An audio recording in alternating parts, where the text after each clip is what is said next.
அன்பர்களே, சட்டமன்ற தேர்தலில் கிடைத்த பலத்த தோல்வியிலிருந்து மீள முடியாமல் தவிக்கின்ற திராவிட கட்சிகள் தங்கள் இருப்பை தக்க வைப்பதற்காக சனாதன தர்மத்தை மீண்டும் சீண்டத் துவங்கி இருக்கிறார்கள். இது குறித்து இந்த பதிவில் பார்க்கலாம். அதற்கு முன்னால் அன்பான அனைவருக்கும் அன்பனின் அன்பான வணக்கங்கள். அன்பர்களே, சனாதன தர்மத்தை சீண்டுவதும் கிண்டல் செய்வதும், ஹிந்து மதத்தை இழிவாக பேசுவதும், ஹிந்து கடவுள்களை அவமதிப்பதும் இந்த தேசத்தில் திராவிட கட்சிகளுக்கு, குறிப்பாக திமுகவுக்கு கைவந்த கலையாக உள்ளது. இன்றைய தமிழகத்தின் எதிர்க்கட்சி தலைவரும் நேற்றைய துணை முதல்வருமான உதயநிதி ஸ்டாலின் கடந்த சில மாதங்களுக்கு முன்னால் ஒரு நிகழ்வில் பேசுகின்ற நேரத்தில் சனாதனம் என்பது டெங்கு போல, மலேரியா போல, அது அழிக்கப்பட வேண்டும், சனாதன தர்மத்தை வேறறுக்க வேண்டும் என்றெல்லாம் பேசியிருந்தார். சனாதன தர்மத்தை குறித்தும் ஹிந்து மதத்தை குறித்தும் இழித்தும் பழித்தும் பேசியதன் விளைவு தமிழகத்தில் படுதோல்வி அடைந்தார்கள். 100% வெற்றி பெறுவோம் என்ற இருமாப்பில் நம்பிக்கையில் பேசி வந்த திராவிட முன்னேற்ற கழகத்தின் அமைச்சர்கள், ஏன் முன்னாள் முதல்வர் கூட படுதோல்வி அடைந்து வீட்டில் ஒதுங்கி இருக்கும் சூழல் ஏற்பட்டது. சனாதன தர்மத்தையும் ஹிந்து மதத்தையும் தொடர்ந்து விமர்சித்ததன் விளைவாக. இருப்பினும் தவளை தன் வாயால் கெடும் என்பது போல பட்டறிவு இல்லாமல் தங்கள் தோல்விக்கு காரணம் சனாதன தர்மம் குறித்த விமர்சனம், ஹிந்து மதம் குறித்த விமர்சனம், ஹிந்து மதத்தை மட்டுமே அவமதிப்பது போன்றவைதான் காரணம் என்பதை உணராமல் மீண்டும் சனாதன தர்மத்தை சீண்டத் தொடங்கி இருக்கிறார் தமிழகத்தின் முன்னாள் துணை முதல்வரும் இந்நாள் சட்டமன்ற எதிர்க்கட்சி தலைவருமான உதயநிதி ஸ்டாலின். அதுவும் எங்கே?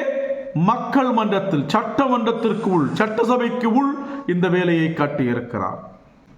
உதயநிதி ஸ்டாலின் அவர்களே, நீங்கள் உண்மையில் துணிவுள்ளவராக இருந்திருந்தால், உங்கள் கொள்கை மீது உங்களுக்கு பிடிப்பு இருந்திருந்தால், உங்கள் பாணியில் சொல்வதாக இருந்தால், தெம்பு இருந்தால், திராணி இருந்தால், நீங்கள் சட்டமன்ற தேர்தலுக்கு முன்னால் மக்களுக்கு அளித்த தேர்தல் அறிக்கையில், வாக்குறுதியில், நாங்கள் சனாதன தர்மத்தை வேறறுப்போம், அதுதான் எங்கள் கொள்கை, சனாதன தர்மத்தை அழிப்பதே எங்கள் லட்சியம் என்று நாங்கள் ஆட்சிக்கு வந்தால் சனாதன தர்மத்தை இல்லாமல் ஆக்குவோம் என்று நீங்கள் உங்கள் வாக்குறுதியில் சொல்லி இருக்க வேண்டும். அதை சொல்லி, இதுவே எங்கள் தேர்தல் அறிக்கை, இதுவே எங்கள் வாக்குறுதி என்று சொல்லி நீங்கள் மக்களிடம் வாக்கு கேட்டிருக்க வேண்டும். ஆனால் தேர்தல் நேரத்தில் நெற்றியில் பட்டையை பூசிக்கொண்டு, திருநூற்றை பூசிக்கொண்டு, தேர்தல் நேரத்தில் கையில் வேலை ஏந்திக் கொண்டு நீங்களும் உங்கள் கட்சியினரும் ஆலயமாக சென்றீர்கள் மக்களை ஏமாற்றுவதற்காக. தேர்தல் முடிந்தவுடன் வழக்கம் போல் அப்பாவி மக்களை இழிவாக பேச தொடங்கி இருக்கிறீர்கள்.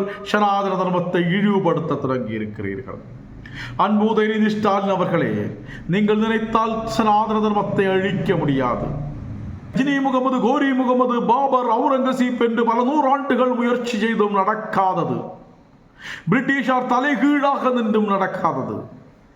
60 ஆண்டுகள் திராவிட ஆட்சியில் செய்ய முடியாதது, ஏன் உங்கள் தாத்தாவால் கூட செய்ய முடியாததை நீங்கள் செய்து விடலாம் என்று கனவு காண்கிறீர்கள்.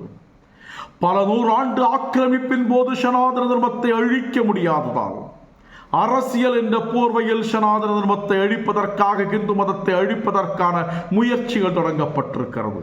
உங்கள் முயற்சிகள் தோல்வியிலேயே முடியும். நீங்கள் சனாதன தர்மத்துக்கு எதிரான உங்கள் எதிர்ப்பை இப்படி தொடர்ந்து கொண்டே இருப்பீர்கள் என்று சொன்னால் கண்டிப்பாக அடுத்த தேர்தலில் நீங்கள் எதிர்க்கட்சி வரிசையில் கூட இருக்க மாட்டீர்கள் என்பதை நினைவில் கொள்ளுங்கள். தொடர்வோம். உங்கள் கிரீஷ்.